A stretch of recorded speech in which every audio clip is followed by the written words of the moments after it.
A boss be rising, BBTV's igniting, turn the volume up. Yeah, the whole world's invited, from the gravel roads to the neon dreams. She built an empire out of broken wings. Boss be rising, sky ain't even the ceiling when she hits go live. Everybody feels it.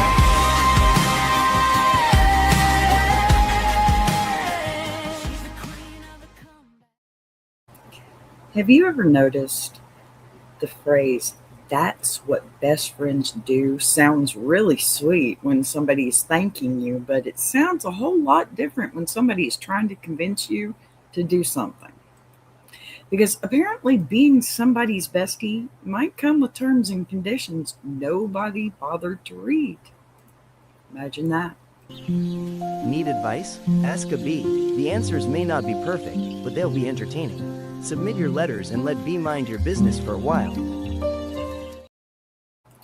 So, welcome back to Ask a Bee. And this week we're talking about something near and dear to anybody who's ever had that one ride or die friend who knows where the bodies are buried, knows why they're buried there, and probably brought the shovel. Now, our theme this week is when being bestie isn't bestie for you. And tonight we're starting with 4 innocent little words that can sound sweet right up until somebody uses them like an emotional invoice. That's what best friends do. Because apparently, somewhere between friendship bracelets and emergency phone calls, somebody wrote a best friend employee handbook, and tonight's writer would really like to know when she agreed to the terms and conditions. So let's see what happened. All right, here we go. Dear B, my best friend and I have been close for years, and when I say close, I mean close. We've helped each other through breakups, money problems, family disasters, sick kids, dead batteries, moving days, bad decisions, and enough emotional emergencies to qualify for our own disaster relief funding. I feel that. I love this woman like family, and helping her has never bothered me because that's what I naturally do for people I love. If she needed groceries and I had the money, she ate.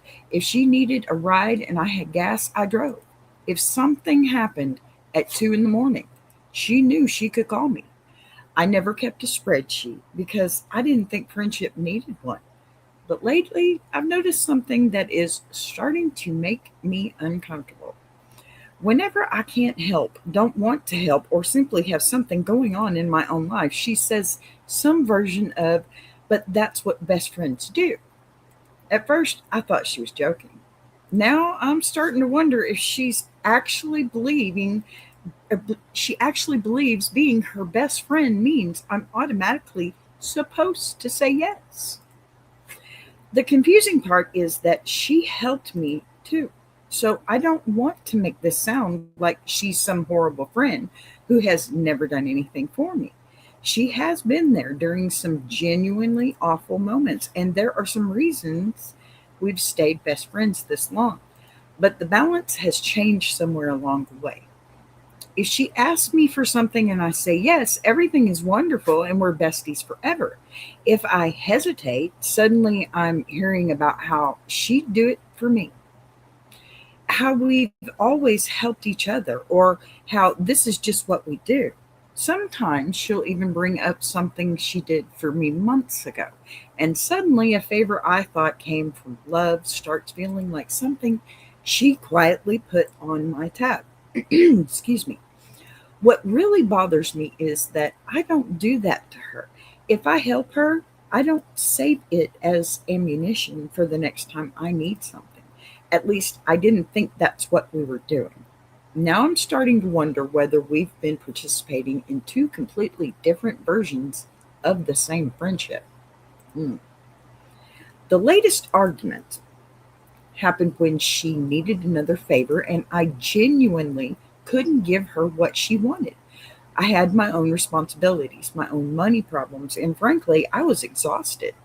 Instead of accepting my answer, she hit me with, I guess I just thought that's what best friends did for each other. Oh, ouch. Not good, bestie. That sentence made me furious, as well it should, dear.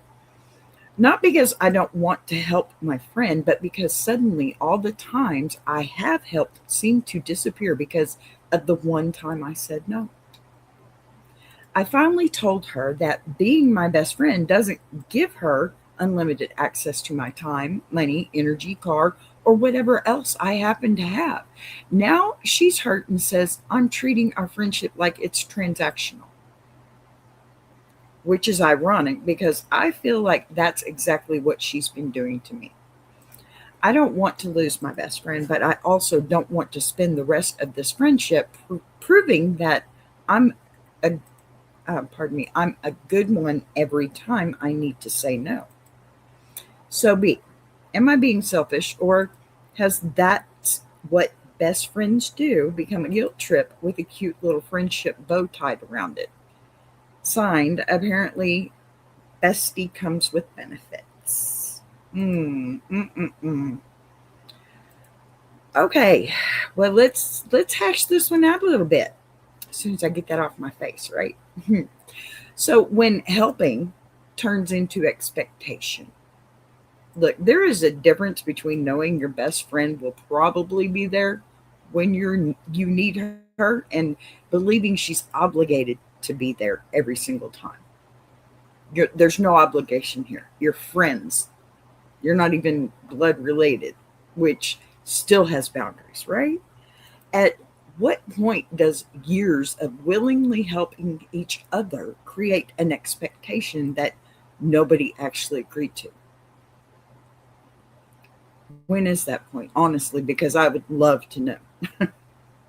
Does being dependable accidentally teach people that your availability, money, time, car, energy, or even emotional support is always there to count on? I mean, you can be there, but we all have lives to live, right?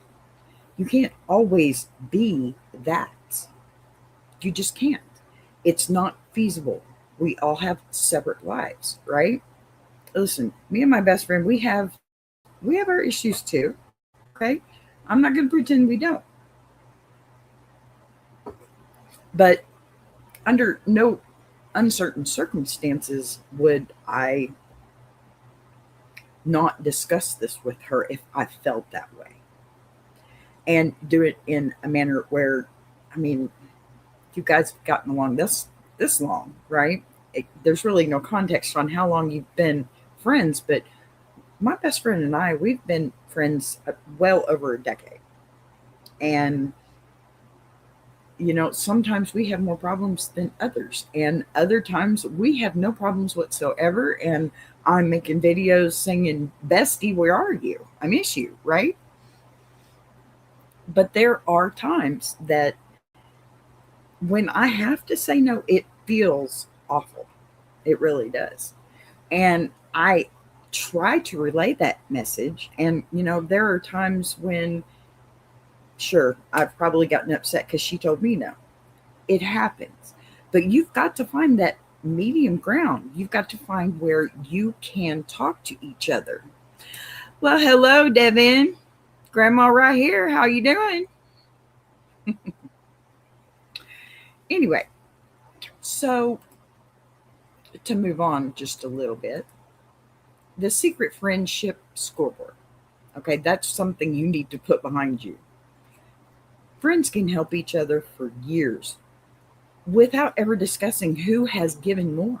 But trouble starts when somebody suddenly pulls out an invisible scoreboard during an argument. Past favors that were, supposedly given out of love can start sounding like unpaid debts. Sorry. My dog apparently loves plastic bottles and didn't know he had one or he wouldn't have it now. Dude, leave it. So if you only mention what you've done for somebody when they tell you no, are you remembering your friendship or collecting on it? Anything that's happened before today, this very moment, should be left back there for both parties. You don't bring up the past. That's what real friends do. You don't keep track unless you really feel uncomfortable, like our writer is saying that they do. If you feel uncomfortable, then it's time to have a talk. You need to sit down and discuss this because that's a lot of history you got right there to just wipe off the slate, right? Over a misunderstanding that could have been solved through a discussion. And sure, it's going to get heated at some point because one person's not going to feel like they've been doing that when they have. And that's okay because if you're good enough friends, you're going to talk through it, right? Right? Instead of collecting debts through the whole argument, talk about it. Now, this I would do it for you doesn't mean you have to do it for me. Look, two best friends can love each other equally while having completely different finances, responsibilities, energy levels, abilities, and boundaries. One person saying, well, I would do it for you, that doesn't automatically make the other person selfish or not selfish. It is fair to measure somebody else's friendship by what you believe. Is it? You would sacrifice in the same situation, right? Especially when you're not actually the person being asked to make that sacrifice. Is that not true? I mean, honestly, think about that. Because I totally got a message from my bestie in the middle of that. But is it fair to measure somebody else's friendship by what you believe you would sacrifice in the same situation? I mean, you know, it cost me $20 worth of gas to come over. So did they automatically owe me $20? No, absolutely not. Because you're doing that because you want to go over there, right? So why would it cost them the $20 auto? Now my dog's going to.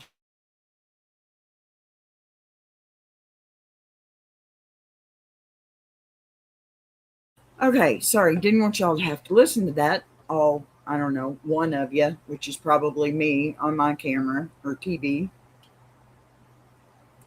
I don't care. This is important to me and I'm going to put it on here anyway. So here's the deal.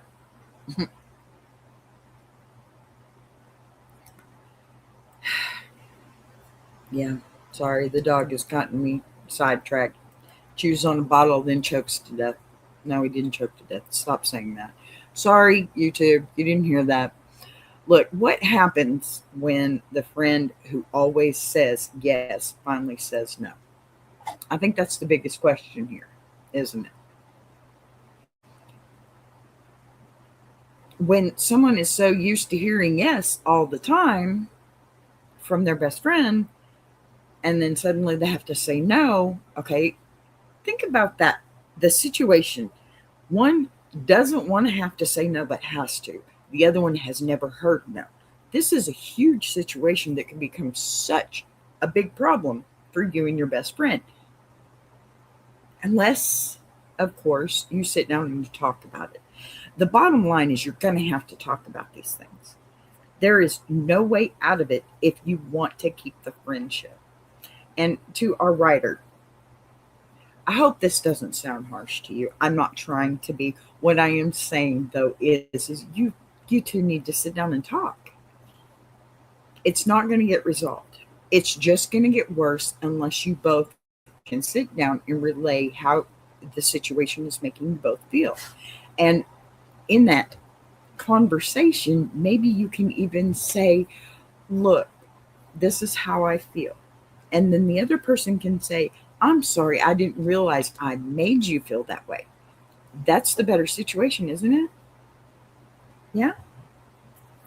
Because no friendship that has lasted, like with my friendship with my best friend over a decade, no friendship with history should be allowed to just go away because one friend said no.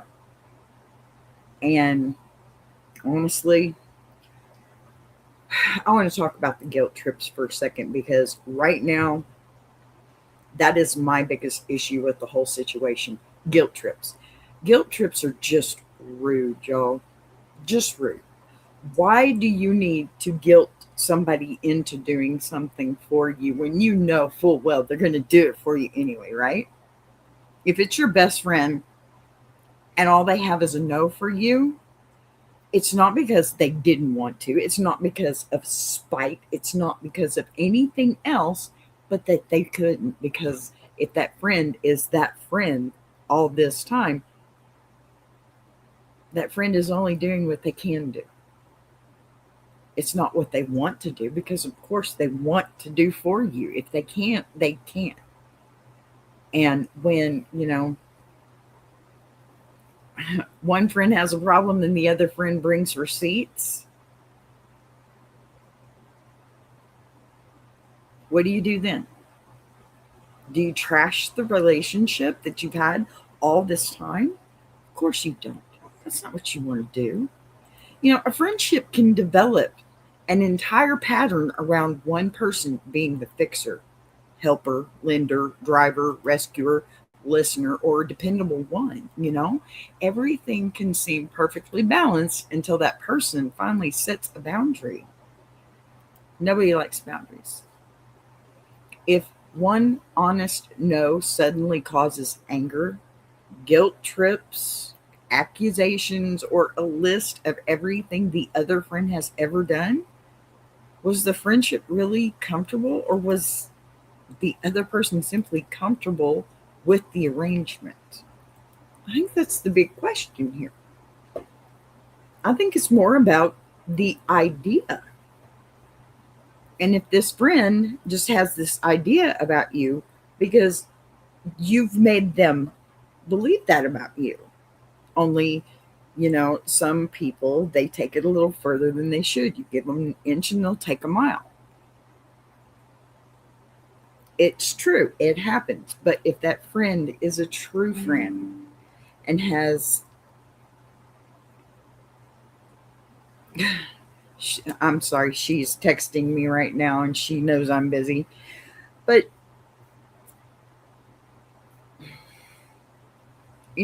you got to be comfortable with the arrangement. If you're not, then that's when it's time to sit down and talk. So I guess the ruling here, and because I keep getting distracted, I know I put my phone on do not disturb. As you can tell, she doesn't watch my shows. But look, the ruling. Can you change the rules without ending the friendship? That's a really tough question to answer. You can deeply love somebody, value years of history, appreciate every single thing they've ever done for you, and still realize that part of the friendship isn't healthy anymore.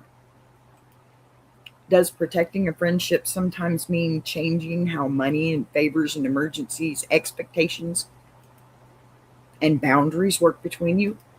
Yeah, absolutely. In fact, at this point, you should probably start establishing those boundaries with your friend. And if your friend can't handle it, then your friend is no longer your friend. Because if they can't change with you, you're not asking them to change for you. You're asking them to change with you. Okay? Let's get that straight, because I don't have nobody saying that I'm saying you got to change. Because no, everybody in the situation has to change. There is comfort and then there is no comfort. And right now, you're both in each zone. She's comfortable, you're not. You need to come back to reality with this and sit down and have this discussion and simply say, this is how this makes me feel. Can we discuss this? If they get defensive, I guess you know your answer. Because getting defensive instead of talking it out is always, always, always going to ruin friendship. And you know what? It's okay. They'll get defensive, and maybe somewhere down the line, they'll get over it and come back and talk to you about it. And that's great. We're all entitled to our little bit of time to cool down after finding out we've been rude, right? Oh, this dog. Bubba, can you take that in the other room, please? Or at least hack up that lung somewhere else. I'm so sorry. I don't understand your language. Please forgive me. So ultimately, when that's what best friends do, okay, but what about the important questions of life? Like, do you think a pretzel maker is very good at tying his shoes? Well, that's a good question. I'll bet you he's great at it. If he's a pretzel maker, I mean, have you seen how pretty those look when they come out the oven? Yeah. So, when that's what best friends do becomes pressure instead of love, can you reject the obligation while still choosing the best friend? Of course you can. Of course you can. I am from Russia. I said, hi, American Granny. How are you? Well, hello from Russia, and thank you. I am doing quite well. Very well, thank you. I appreciate you translating for me, and very happy to meet you. Thank you for being here. This show's only 30 minutes, so, just had a bad joke, that's all. Yeah.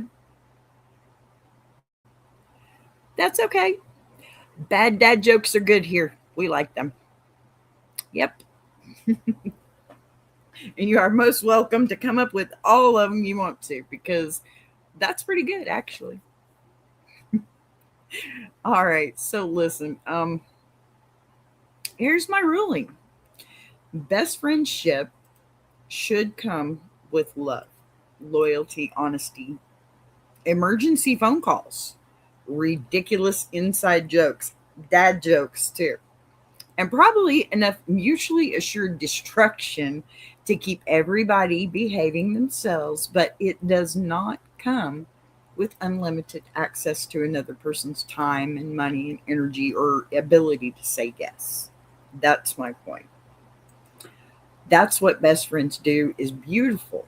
When you're describing something somebody freely chose to do for you, it gets a whole lot uglier when you're using it to tell them what they owe you. Friendship shouldn't be about owing. You shouldn't be keeping tabs, and you can love your best friend, appreciate everything they've done, remember everything you've been through together, and still say no without submitting your best friend membership card for cancellation, right? Just oil up.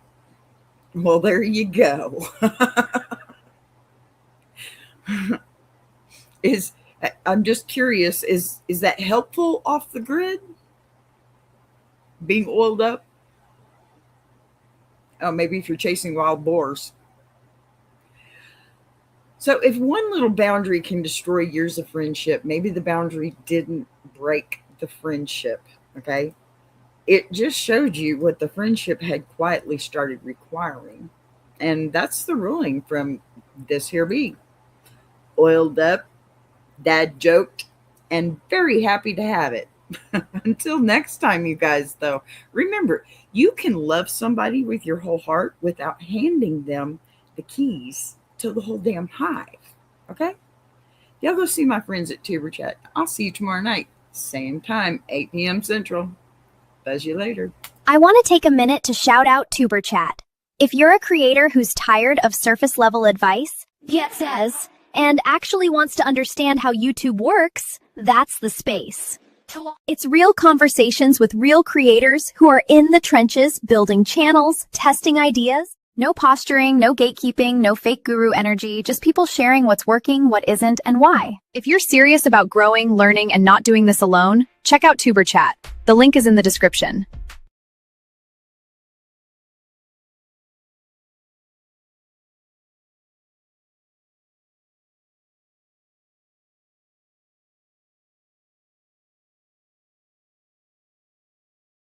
A boss be rising, baby TV